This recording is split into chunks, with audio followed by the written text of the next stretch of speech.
Good morning, good afternoon, good evening, whenever you are joining me on my channel. I am Diane. Thanks for being here. If you like yoga, mindful, joyful movement, body positivity, empowerment, if any of that speaks to you, and you think this might be the place for you. So I would love it if you would subscribe. Those are all the things that I talk about on my channel. I'm even considering doing a skincare go to bed with me routine. If you're interested in that, let me know in the comments below and I'll show you my nighttime routine. This is halfway through the day. It's currently 1 o'clock in the afternoon and I've had a lousy day. Have you ever had one of those days where nothing is quite going your way? That's the day that I'm having today. And so I was about to just pack it in and climb into bed, which is usually my go-to in situations like that. But what I decided to do instead is get on my mat and video a change of perspective practice.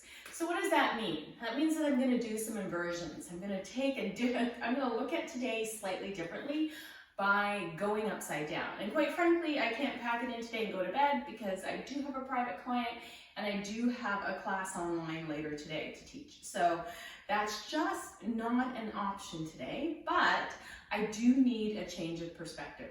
So what I'm gonna do is work on my inversions practice today. And if you wanna join me, check it out, watch.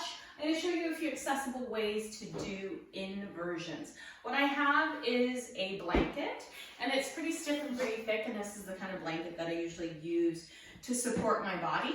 I'm sitting on a meditation cushion because if you're in a curvier body, a plus-sized body, maybe you're hypermobile, it's always nice to sit up on a meditation cushion or bolster, and it's just more comfortable. I have a curvy spine or a very flexible low back, so I like to sit up on a meditation cushion or bolster, and that way that helps support my low back, and I tend not to be in what I call slouchasana.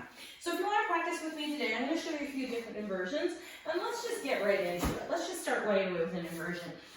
So an inversion is anything where your head is below your heart.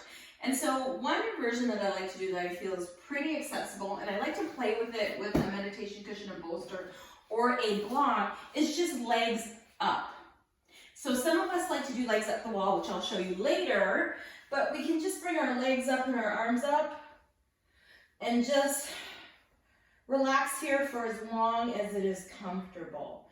So sometimes I like to strap my legs, and that gives me a little less effort to do because the strap kind of holds the legs. So you can let your legs pull off against the strap and it's less work. But I'm not going to be here for long, so I'm not going to strap my leg. What I also sometimes like to do to ground my lower back and my pelvis into the mat is to place a meditation cushion or bolster on my legs. And the weight of that, believe it or not, is pretty yummy. And it forces me to really think about tilting my pelvis so that my low back is nice and supported. Then I bring my hands down by my sides, close my eyes, and take a little downtime and try not to think about all the things that are pissing me off today. So I think I'm just going to keep it 100 with you, pretty real. So I've had one of those less than fantastic days.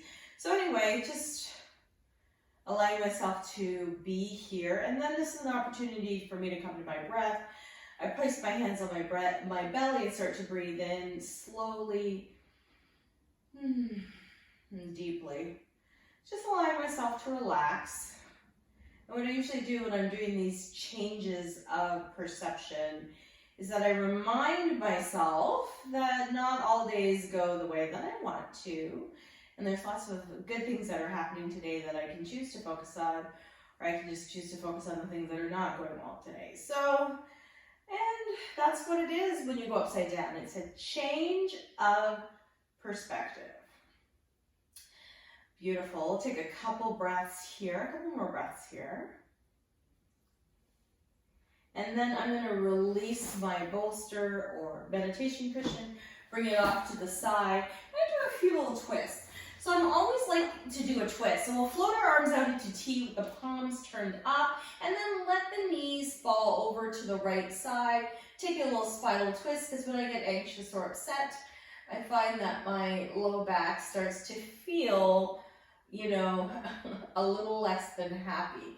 Have you ever heard the term, the issues are in the tissues, right? I don't know who coined that phrase, but I find it to be particularly true when I'm moving through asana and something is sore, or I get stressed and my shoulders start to hurt, or I get a headache. I feel like my tissues are like reacting to the stress that I'm feeling in my body. And let's come back through center, give ourselves a nice big hug, maybe stretch out our low back. So that's one inversion I like to do for a change of perspective. Another inversion I like to do is I like to come to down dog. So down dog is one of my favorite poses, a pose that I feel is accessible to me anyway.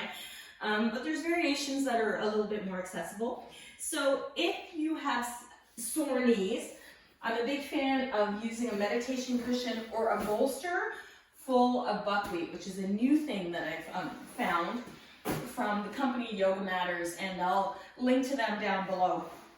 They have like full-on bolsters full of buckwheat, which I had never seen before then. But this is a buckwheat pillow, and the reason that I like it, meditation cushion, is that it forms around my knees. And as some of you may know, if you follow me on social media, I'm running. So sometimes my knees are a little sore from running.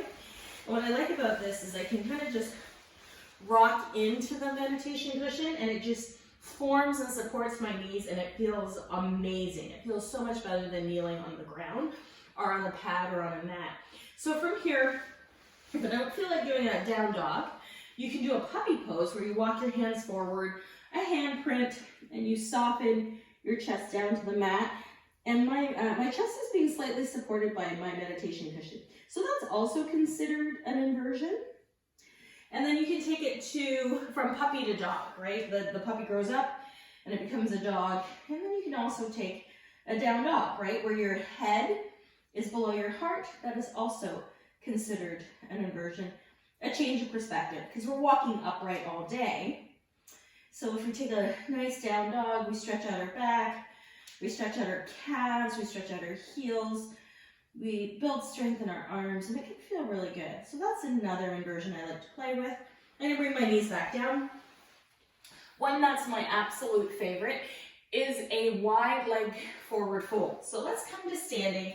Move any props out of the way that you may need. You can just have them at the ready close by. And come to the long edge of your mat. Step your feet out as wide as is comfortable. Now, when you do this pose, if you feel any pulling behind the knee, that means that you need to bring your knees closer together. And then the idea is not to force your head to the floor when you do this, but to bend your knees and lift your bottom more to the sky so that your torso drapes forward. So I bend my knees a whole lot, widen your heels apart a whole lot, soften the knees, and then fold forward so that the crown of the head comes forward. Spread your fingertips out a lot, widen your heels up a lot, and then this is also head below the heart. What I like about this is it's a low back stretch, it's a hamstring stretch. There's not a whole lot of weight in my hands, so if you're someone who can't put a lot of weight in your wrists, you can come up onto your fingertips because it's really not a whole lot of weight. The majority of the weight is in the legs, and you can even take the weight into the legs by softening the knees a little bit, resting the elbows or the forearms on the thighs, bringing the hands together and folding forward. So that's another option, right, that we can play with. Breathing deeply and slowly and just finding where we are. Allowing the crown of the head to come forward, lifting the signals. Remember what I said about lifting from the bottom? So I bend my knee, and that part where, your butt kind of smiles, it's a little bit rounded, that's the part of the anatomy I try to raise to the sky. Now you'll notice I'm placing my hands you may notice I'm placing my hands on my feet, just to show you that you don't have to put any weight in your hands in this pose, that the majority of everything can happen in the legs. But you can always place your hands on the floor if it feels comfortable. Another place for your meditation cushion or bolster to come is you can rest your forearms on there as well if you're not looking to put any weight into your wrists. Beautiful. And that's another inversion that you can do. So you can do legs up. You can do legs up the wall if you like, or you can do your wide-legged forward fold.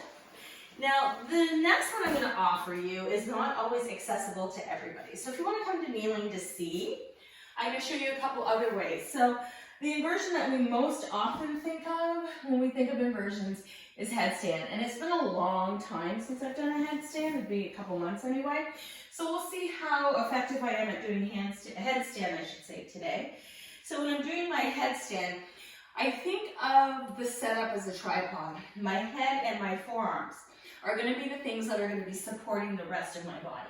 So I like to come down onto my forearms, measure my hands to my elbows, and have my elbows slightly inside of my shoulders. Because once I come up, they're going to move out a little bit. Now I lace my fingertips together and bring the heels of my hand together, and I'm going to bring my head to the floor, somewhere between my hairline and the center of my head. So if I count from the bridge of my nose, 4 fingers, when I get to my 8th finger, it gives me pretty much between, like I said, between my hairline and the top of my head. I'm going to take down my ponytail. I don't know if it'll be helpful for you to see, but I'll take it down. But what I'm trying to do is distribute the weight between my forearms, use my shoulder girdle not to put a lot of stress on my neck. And you can do this at the wall as well if you find it's a little bit helpful, a little more helpful. So from the bridge of my nose, 4 fingers, and then I match up 4 fingers, and then I match up 4 fingers. And it brings me to almost the crown of my head. So that's where I'm aiming for. Now you never have to go all the way up. You never have to have your legs go all the way up. You can certainly be upside down. And this is what I mean by just being upside down. So I've laced my fingertips together. My elbows are underneath my shoulders. I'm going to bring the crown of my head to the floor. And then I'm going to walk my feet in. Now if you get here and your head does not touch the floor, it means that your hips are tight and you want to do some hip opening before you do that and work up to just being here. This is headstand. You do not have to have your legs over your head. You are pressing weight down into your forearms. I'm plugging into my shoulder girdle and I'm walking my feet in as close as I can to get my hips over my shoulders. And you notice I try to walk in as far as I can walk in, and hopefully my toes will want to come off the floor. You never want to jump into headstand. You know what I mean? Like hop into headstand. But you could also lift one leg up to help pull your hips over your shoulders. So that's one way to come up. Now I'm pushing down through my forearms. I've got some weight in my head here. And I'm trying to be really careful to engage my shoulder girdle, to hug my legs together. It feels a little wobbly, but when I engage my core and I squeeze my legs together, it becomes a lot more stable. So that's another way you could play with going upside down. I try to hold it for 5 to 10 breaths. It does actually, when I come out of it, give me a feeling of lightness and euphoria. And that actually changes my mood when I've had a crappy day, is to go upside down. So I showed you lifting one leg up, pulling the hips back over the shoulders, and finding your balance. There's nothing wrong with doing it that way, as long as you have control of what you're doing. And then often you'll see people do it where they bring both toes into the heart like that. Did you see how far my hips had to come over for that to happen? And then to very slowly pop your feet up, or do what I did. Let your knees hover. Or legs don't come up at all. But I honestly, when I do that, feel my mood change 100%, right? I feel a little less blue. For whatever reasons, going upside down always makes me feel better. So now I'm going to travel over to the wall. And this is the last way I go upside down, which is handstand. Not for everybody, okay? I do it out of feeling playful. For the record, I've been doing handstand probably my entire life, more or less, like mostly when I was a kid on the grass, and then not again until I was in my 40s. So I think the last handstand I honestly, consciously did before I became an adult was probably when I was 8 years old. And then when I started taking Anusara yoga training, it was a thing. So then I revisited my handstand in my late 30s and early 40s. So for some people, I find bringing a bolster to the wall can be really helpful in your handstand, take away some of the fear of like basically flinging yourself at the wall for some people. or just getting the feeling of being upside down with some support in your back. So we'll come on to a forward fold, and I'll bring my hands to the floor, and I'll walk in, placing my hands on the floor, and this will be it for me. This is also my handstand. I'm going upside down, I'm getting a change of perspective. I feel what I feel, right? There's no need to kick up if this is not where I'm at. I feel really comfortable. I lift up onto my toes. I push my upper back into the wall. I push the floor away from me. It feels very engaged and quite challenging, to be frank. Or if I'm working on kicking up into handstand, I can use the bolster as a little bit of leverage, right, for pushing off. And you can play with kicking up, right, and doing that with the headstand. We're having something to push your head into so you can pull your body up. Or sometimes I just feel like, whatever, I just need to do a handstand just because I'm feeling like anything, tired, fed up, I need a little bit of fun. And that's kind of how I think of handstand, is just a little bit of fun. So I plant my hands nice and wide, like chaturanga arms. I have a push and a swing leg, and I push and I swing. Now I push my head into the wall there so that I can give myself the leverage to get my feet up. And right now, I'm pushing the back of the head into the wall so my feet can come away from the wall. And I play with handstand, and quite frankly, after doing all of that, I feel a little less angry at the world. I feel a little less like my day was pointless. I got out of my head and into my body, and I often think that's a worthwhile thing to do if you're having a day that's kind of lousy. So I just wanted to share that with you. I hope you like this content. Please comment below. Let me know what you think. I often do requests, so if there's something that you want me to show you, go ahead and send me a request. But before you do that, check out all the videos below. I have over 200 videos. Chances are I may have already created it for you. But if I haven't, I'm happy to do it. I'm always looking for new ideas and for new concepts. And again, if you want to see me do like how I kind of de-stress, skincare, self-care, yoga, all the things I like to do before bed, I'm happy to do that video too. Might give you some ideas for how you can unplug and power down at the end of your day. So thank you all for being here. Once again, don't forget to like, subscribe, share, comment, all the things. And I will see you in the next video.